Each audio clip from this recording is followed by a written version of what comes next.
Hello student जी। कल की class के अंदर मैंने पढ़ा था विलियम के अनुसंग के गुणधर्मों को चारों पढ़ लिए थे।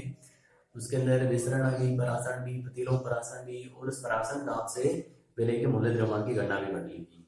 अब परासरण दाब के आधार पर जो सॉल्यूशंस होते हैं वो तीन प्रकार के होते हैं। परासरण दाब के आधार पर एक तो होता है समपरासरी विलयन। समपरासरी विलयन कौन सा होगा, यानी कि वह विलयन जिसके अंदर समपरासरी विलयन, यानी कि दो ऐसे विलयन जिनके परासरण दाब समान, तो वो उनके का जो विलयन होगा वो कहलाएगा समपरासरी विलयन। उसके अंदर उनकी सांद्रताएं, आयतन जो भी होगा कि वो इक्वल होगा। तो समपरासरी विलयन के अंदर इनकी सांद्रता दूसरी है। मान लीजिए पहले विलयन की C1 है तो दूसरे की C2 है, तो वो सांद्रताएं क्या होगी, बराबर, तो वो समपरासरी विलयन। एक होता है अतिपरासरी विलयन। अतिपरासरी अति मतलब ज्यादा, यानी कि जिसका परासरण दाब उच्च हो, दो विलयन है उसके अंदर एक विलयन का परासरण दाब उच्च है, तो वो विलयन कैसा है, अतिपरासरी विलयन। और एक होता है अल्प परासरी विलयन। अल्प मतलब कम, यानी कि दो विलयनों के अंदर जिसका परासरण दाब कम है वो कैसा होगा, अल्प परासरी सॉल्यूशन होगा। अब जैसे जो आरबीसी होती हैं, लाल होती जो गणिकाएं होती हैं, उन आरबीसी के अंदर जो द्रव भरा होता है उस द्रव की जो सांद्रता होती है वो 0.9% NaCl विलयन के बराबर होती है। क्योंकि नमक का कितना 0.9% जो सॉल्यूशन होता है उसकी जो सांद्रता होगी उस सांद्रता के बराबर किसकी होती है, आरबीसी लिक्विड की सांद्रता। ठीक है। अब यदि मान लीजिए इस आरबीसी को, लाल रंग कणिकाओं को 0.9% NaCl सॉल्यूशन की सांद्रता के विलयन के अंदर रखा गया। आरबीसी की अंदर भी जो लिक्विड भरा है, द्रव भरा है, जो भी द्रव है उसके अंदर उसकी सांद्रता 0.9% NaCl सॉल्यूशन के बराबर, और इतनी ही सांद्रता के सॉल्यूशन के अंदर यदि आरबीसी को रखा है तो कोई फर्क नहीं पड़ेगा। आरबीसी नाम के ऊपर कोई फर्क नहीं पड़ेगा क्योंकि इसकी सांद्रता और इसकी सांद्रता क्या होगी, इक्वल होगी। यानी कि ये कैसे विलयन है, समपरासरी है। अब मान लीजिए आरबीसी है, इस आरबीसी को रखा गया 0.9% NaCl से अधिक सांद्रता के सॉल्यूशन रखा गया। तो मान लीजिए जो विलयन है, नमक का जो विलयन बनाया है उसकी सांद्रता 0.9% से ज्यादा है, 1.0, 1.5, 2, 3 जो भी माने वो मान सकते हैं, वो उतनी है। अब मान लीजिए यहाँ 1.0 ले, अब इसके अंदर इसको रखा, आरबीसी को रखा 1% ज्यादा का सॉल्यूशन है और उसके अंदर आरबीसी को रखा। अब आरबीसी को रखा है तो इसके अंदर आरबीसी के अंदर जो द्रव भरा है उसकी सांद्रता तो है कम, और यहाँ जो द्रव भरा है जो भी NaCl का विलयन है उसकी सांद्रता क्या है, अधिक। अब परासरण की प्रक्रिया पढ़ी हमने, परासरण के कारण क्या होता है कि जो विलायक के कण होते हैं वो विलायक के कण कम सांद्रता से कहां चलते हैं, अधिक सांद्रता की। यानी कि आरबीसी के अंदर जो द्रव भरा उसकी सांद्रता कम है, बाहर भरा है लिक्विड NaCl का जो विलयन है इसकी सांद्रता ज्यादा है, तो आरबीसी में से जो विलायक के कण है, जल के कण है, वो कहां आ जाएंगे, इस पात्र में आ जाएंगे। अब इसके अंदर से जल के कण आ गए तो आरबीसी क्या हो जाएगी, सिकुड़ जाएगी, हो जाएगी सिकुड़। क्यों, क्योंकि आरबीसी के अंदर आरबीसी की सांद्रता कम है और इसके अंदर जिसको जल के अंदर जिस NaCl के विलयन के अंदर रखा उसकी सांद्रता ज्यादा है। अब इसकी सांद्रता ज्यादा है इसके अंदर, यानी कि यहाँ जो NaCl का जो विलयन था ये कैसा है, अतिपरासरी विलयन। और ये जो आरबीसी है इसके अंदर जो द्रव भरा है ये कैसा विलयन है, अल्प परासरी विलयन। अब मान लीजिए इसी आरबीसी को इस 0.9% NaCl की सांद्रता से कम सांद्रता के सॉल्यूशन के अंदर रखा जाए। तो मान लीजिए एक पात्र के अंदर भर दिया 0.8 या 7% NaCl सॉल्यूशन भर दिया और इसके अंदर सुखड़ी हुई आरबीसी को रख दी। सुखड़ी हुई यहाँ सुखड़ जाती है तो सुखड़ी हुई आरबीसी इसके अंदर। अब आरबीसी के अंदर सांद्रता NaCl की कितनी है 0.9% और जल में कितनी है दोबारा इस पात्र में 0.7 है। अब कम सांद्रता से अधिक सांद्रता की ओर कौन जाएंगे विलायक के कण जाएंगे, यानी कि यहाँ से विलायक के कण कहाँ पहुंच जाएंगे आरबीसी के अंदर और आरबीसी के अंदर जब पहुंच जाएंगे तो आरबीसी क्या हो जाएगी फूल जाएगी, आरबीसी फूल जाएगी। तो यहाँ अब अल्प पराशरी विलयन कौन सा है, ये कैसा है अल्प पराशरी और ये जो आरबीसी है ये कैसा है, इसके अंदर जो द्रव भरा है वो है अति पराशरी।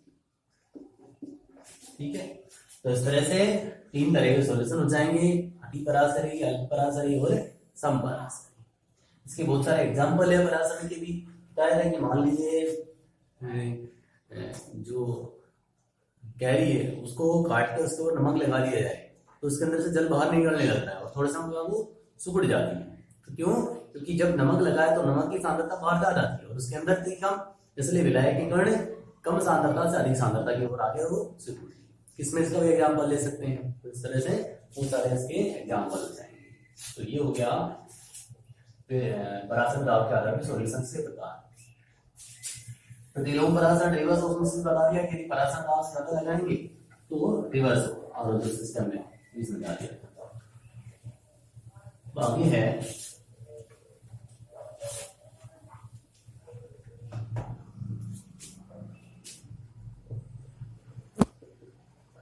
असामान्य मूलक द्रव्यमान या आणविक द्रव्यमान।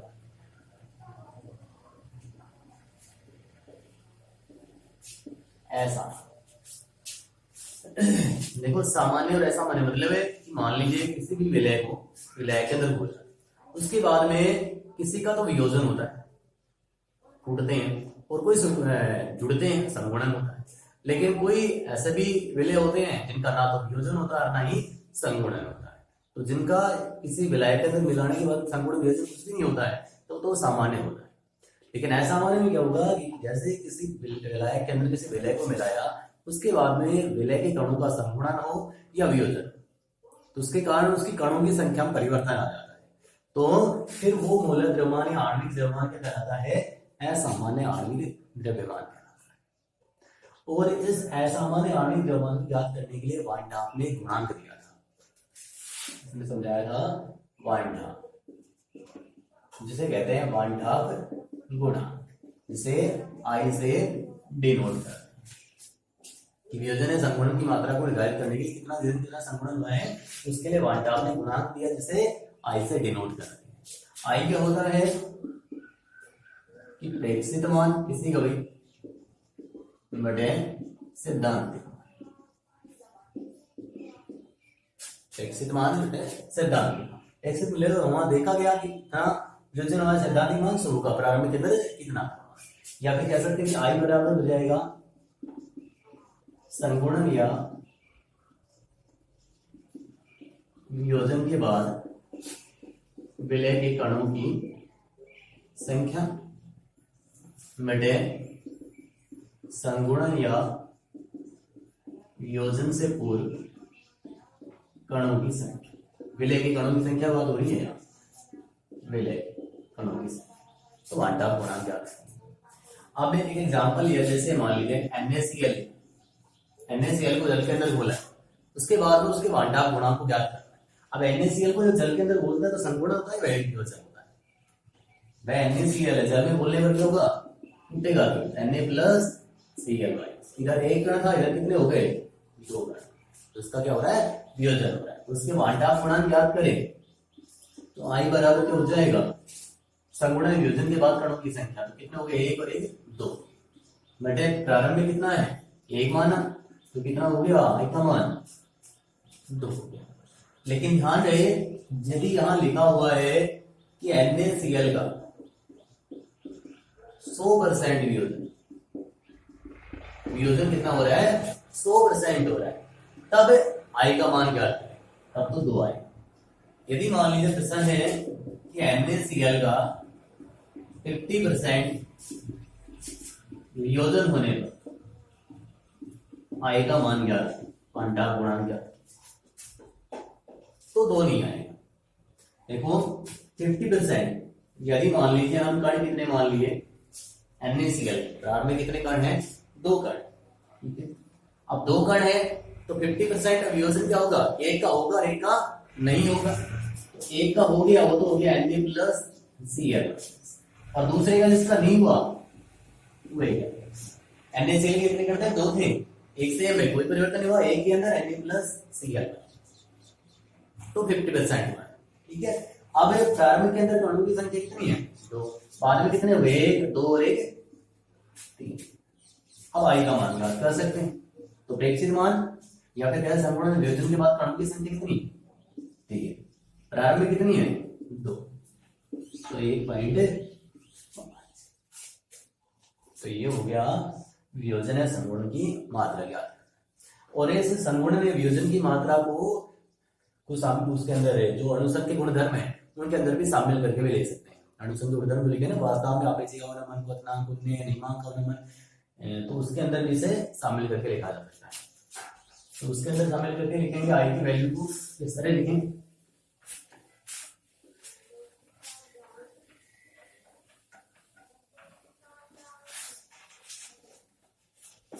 वजह से वाष्प दाब में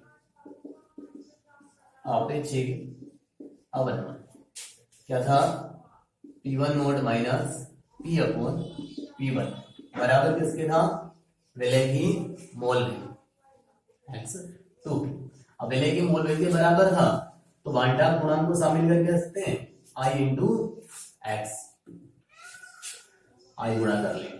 बाद में यहाँ लास्ट का फॉर्मूला आया था वो क्या आया था यहाँ पे, W2 बटे M2 इंटू 1000 बटे W, ये आया था। तो इसे वांटाक गुणांक से गुणा कर। दूसरा था क्वथनांक उन्नयन, क्वथनांक उन्नयन था डेल टी, वो बराबर था KPM मोलर का, इसे गुणा किससे करना है आई से, ठीक है। या क्या आया था वो लास्ट में W2 बटे M इंटू 1000 बटे W, ठीक है। इसको भी किससे गुणा कर लेंगे फिर आई से। इसी तरह हिमांक अवनमन,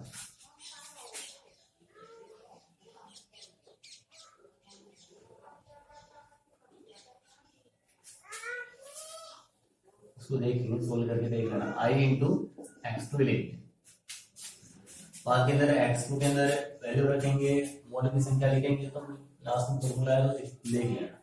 अब हिमांक अवनमन, हिमांक अवनमन का डेल टी है बराबर KFM या W2 बटे M2 इंटू 1000 बटे W, इसको भी आई से गुणा कर रहे हैं। और एक था परासरण दाब, तो परासरण दाब था पाई बराबर CRT, और C का रखा था मान हमने V के लिए, तो ये क्या था पाई बराबर N/V RT, और उसके बाद पाई बराबर N की जगह रखा था W2 बटे M2 और इंटू RT बटे, तो इसको भी किससे गुणा कर देंगे आई से गुणा कर देंगे, तो परासरण लाभ की जगह, तो इस तरह से आई से गुणा करके हमें इन सबको भी याद कर सकते हैं। तो जब याद है संगुण में वियोजन की मात्रा की बात आए तभी करना है। तो ये हो गया वांटाक गुणांक को शामिल करके अणुसंघ के गुणधर्म है, तो चारों मिल सकते हैं। आगे है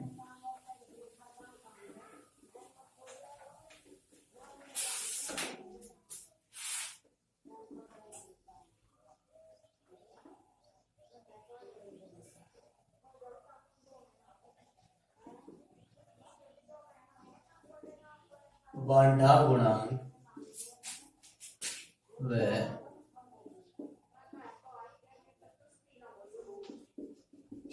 वियोजन की मात्रा अल्फा में संबंध।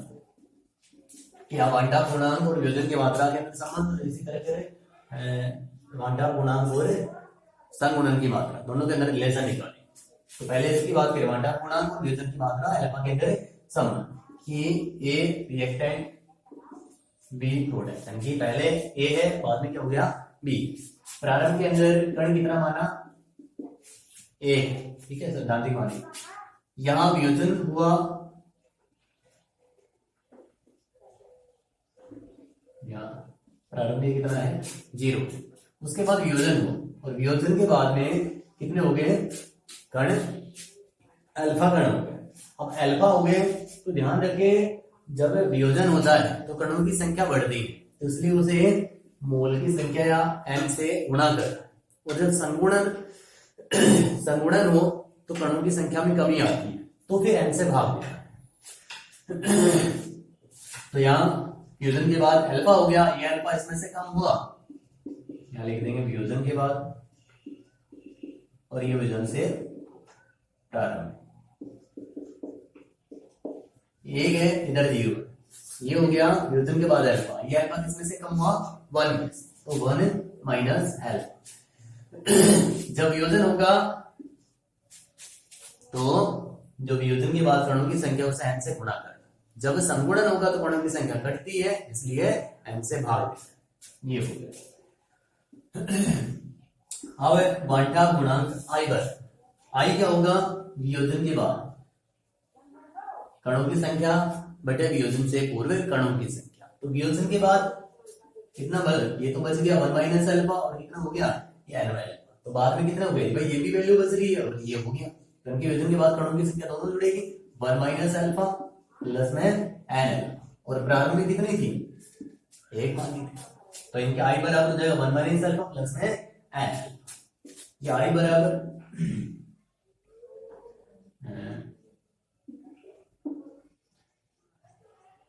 अल्फा दोनों कॉमन आ रहा है, तो 1 प्लस में अल्फा कॉमन लिया, इधर बचा n माइनस में 1 से कोई दिक्कत नहीं।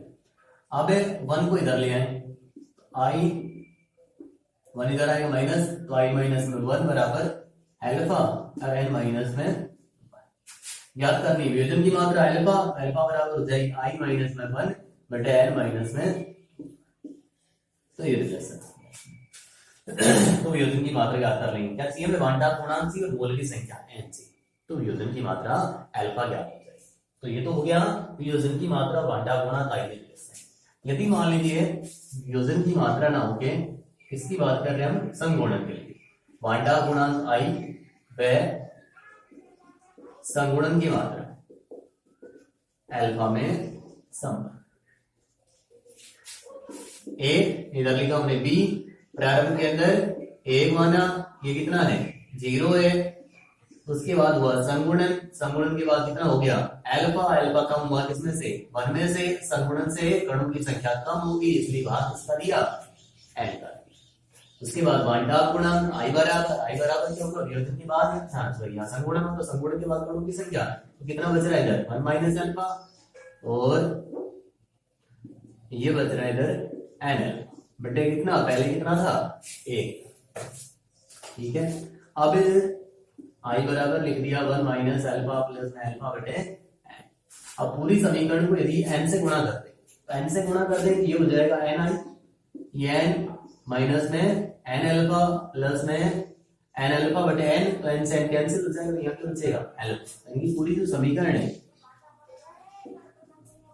n से गुणा किया, पूरी समीकरण कैसे गुणा किया, तो i का हो जाएगा ni 1, तो n अल्फा में गुणा किया तो n अल्फा, अल्फा बटे n, तो n से गुणा करेंगे तो n कैंसिल हो जाएगा, क्या बचेगा अल्फा बचेगा। अब n को इधर ले आए तो ni इधर आएगा माइनस का, माइनस n बराबर इधर बचा गुण अल्फा प्लस का है ये माइनस का, तो माइनस में n, n कॉमन आ रहा है तो n, इधर बचा i माइनस में 1, इसमें अल्फा कॉमन आ रहा है तो 1 माइनस में n बचा। अल्फा ज्ञात करना है तो अल्फा बराबर क्या हो जाएगा, n i माइनस में 1 इंटू 1 माइनस में n। तो ये रहेगा। तो क्या चाहिए हमें, n और i के वैल्यू, संगुणन की मात्रा अल्फा ज्ञात हो जाएगी। तो ये हो गया वाटा गुणांक पर वियोजन की मात्रा में संबंध, और ये हो गया संगुणन की मात्रा में संबंध। जब वियोजन होगा तो वियोजन के बाद कणों की संख्या को n से गुणा करना है, क्योंकि कणों की संख्या में वृद्धि होती है। संगुणन होता है कणों की संख्या में कमी होती है, इसलिए n से भाग देना है। तो ये बस इसी के साथ चैप्टर, यही था चैप्टर के अंदर। ठीक है।